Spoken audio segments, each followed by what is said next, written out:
Most of the time when I have a costume in mind, it looks pretty good in my head, and then when I start to make it, it starts to look like a mess. And then about 10% before the dress is finished, I begin to question my judgment and all of my decisions. However, this one is very different. I didn't even get to that point. It looked like a mess in my head too. To be fair, this dress was nowhere on the priority list at all until one of my dream fabrics went on sale. I thought it looked like the illustrations from the Voynich manuscript, and on the last day of the sale, I ended up buying the entire stock, which was approximately 5 yards in 2 remnant cuts. So I bought all these remnants, determined to make this dress with the excuse that, oh, if I ever went to Colonial Williamsburg or had tea with Martha Washington, I couldn't practically wear one of my silk dresses. They'd get too dirty. I need something I can machine wash, you know, like they did in ye olden days. So, for this recipe, you will need Voynich manuscript fabric, pink cotton twill, yellow cotton poplin for the sleeve lining, cotton coutil that I didn't end up using, fichu fabric of your choice, this one is cotton voile, matching thread, cotton cording, way more boning than you'd anticipate. Then throw all your fabrics into the washing machine all together because even though this was expensive, laziness prevails and we don't sort colors. Then put it all in the dryer together. Hope for the best. The Voynich manuscript fabric is a hand block printed cotton, which was quite popular in the 18th century. As you'll come to see later on, this dress gives me more Barbie Goes to the Continental Congress than Outlander, but if anyone in Outlander were to wear this dress, it would probably be Brianna while she's under the care of her aunt.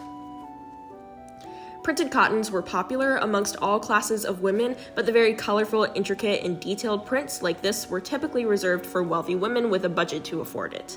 American Duchess says that a nice printed cotton could be more expensive than an average silk taffeta. This dress uses what I like to call the Outlander dupe pattern.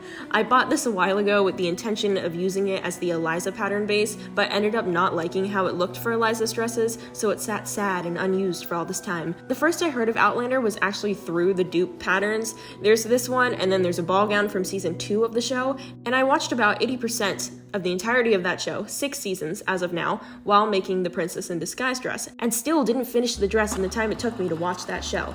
That's how long that dress took, or how inefficient I was at making that dress.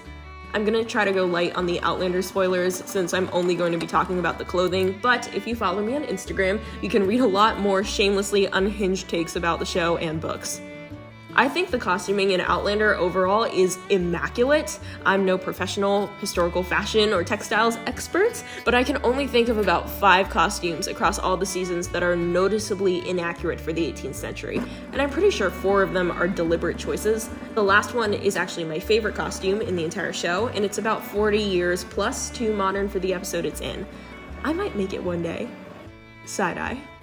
I combined views A and B on the pattern for the bodice in order to have the standalone bodice with the ruffle sleeves. My other bodices have 3 layers of fabric, a liner, a structure layer, and a fashion layer. This one only has the lining and the fashion fabric.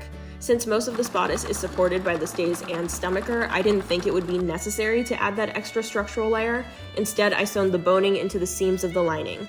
I like to bagline my garments since I think it looks the nicest, so I made sure to have everything turned in nicely and pressed into place.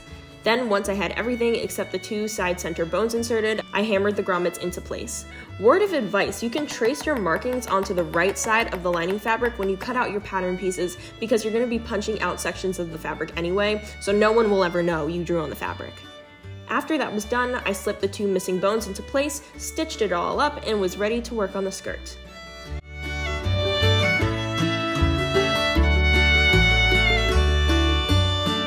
The way this wants to lace makes it so this is a problem. We are going to need to fix this. By we, I mean me. We're gonna have to do a dart here, which might ruin the aesthetic a little bit, but we do what we must. Gonna need darts right there. Now, you could argue, if you just did a mock-up, you would know this would be a problem and you could have fixed it, but I don't want to. You ever put your pins into the fabric with such ferocity that they all bend? Look at this. They're all bent. So every time I finish a project, I have to get my pliers and straighten out all the bent pins. The thing about the Outlander costumes is they are, in general, gorgeously tailored. See how much better that is than this? I think this is better. It's better, is it not? Am I expecting the camera to be like, yo, Alexis, it's great, it looks great now. Sick. The dress uses my size A bum roll, which, because I label all my bum rolls and petticoats like batteries, this is the smallest size I have. I was looking at the pattern pieces for this when I was like, nah. And I simply didn't use the skirt pattern at all. I just did my usual rectangle method and sized it around my size A bum roll. Bottom line, there isn't too much volume at the back of the skirt. The smaller the bum roll, the less excess fabric your skirt back panels need to accommodate it. Initially, I'd been using one of my Princess in Disguise petticoats and rolling up the waistband, but ultimately, begrudgingly, figured I should make a size A version for this dress, so that's what I did. I only made one instead of 2 petticoats since I don't require too much poofiness. The skirt was risky business. I knew I didn't have a lot of fabric to work with to begin with, and I had to try to make do. I laid everything out and tried to measure out the best plan of action. I could have fairly easily sewn the skirt the way I wanted to if I did it on the cross grain of the fabric, but I needed to have the print facing the same way as my bodice, so the only option was to piece together one of the 3 skirt panels.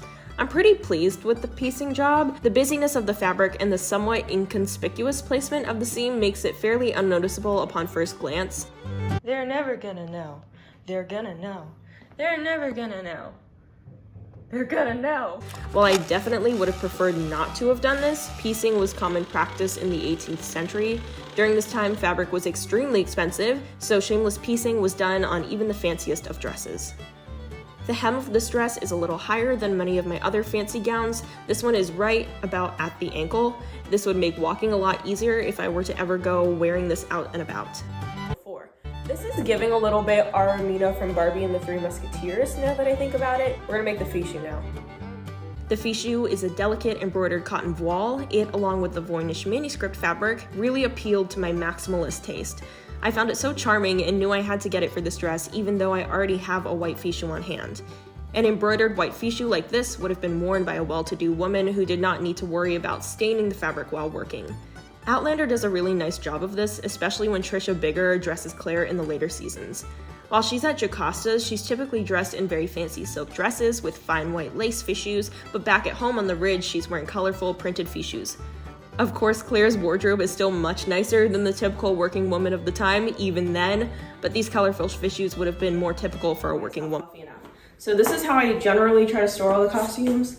Like this, all on one hanger. As you can see, I try to be organized. This one's also labeled A, so you know it goes with this bum roll. This didn't take too long at all. Luckily, I would love to make another dress like this in the future, but I have a bunch of other projects on my to-do list. If this season of Outlander ends the way the book it's supposed to be based on does, think of me and weep. Overall, this dress isn't really giving Outlander, it's giving fashion doll, which is pretty on brand for me. I think it turned out cute though. It's a little excessive and very, very youthful looking, but I don't mind. I think it's cute. Thanks for watching. Sing me a song of a lass that is gone. Say could that lass be I?